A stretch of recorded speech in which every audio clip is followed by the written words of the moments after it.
A da ni'n dallu gwinoedd o Gymru. Da ni'n mynd i blasu gwyn o y Wynllan Montgomery o Dre Faldwyn, tu mewn yn y dwyrain o Gymru. Ond da ni'n dallu bwyd y môr, pysgod o Gymru hefyd. Gan ni Draenog y môr, gwyll perffaith fan hyn. Dwi wrth y modd i weld pysgod fel hyn. Mae wedi dod syth o môr yn y gogledd a da ni'n mynd i paru fo efo y Montgomery Solaris. Solaris dim Arthur Groundwyn. Hefyd, os ti eisiau rhywbeth arall i trio, mecryll.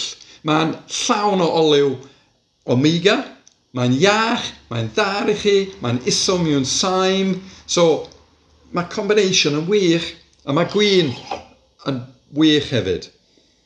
Mae yna mae'n dipyn bach fel Sauvignon Blanc. Mae yna rhyw pelysia gwair ar y trwyn. Yn y ceg, mae'n citrus, mae'n afala gwyrdd, mae'n para, ond mae'n mynd i paru efo y pysgod o Gymru. Sôn eto, porth i blat o gogledd, y môr yn y gogledd, efo y gwyn o'r gogledd. Mwynhau y gwinoedd o Gymru efo bwyd y môr o Gymru.